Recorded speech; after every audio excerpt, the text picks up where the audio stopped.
7 అడుగులు నడిచిన వాడే 7 జన్మలు తోడుంటాడు.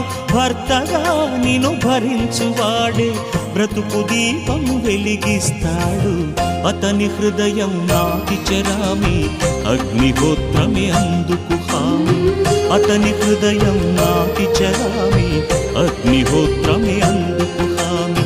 తెంచుకుంటే తెగిపోతుందా దేవుడు వేసిన బంధం?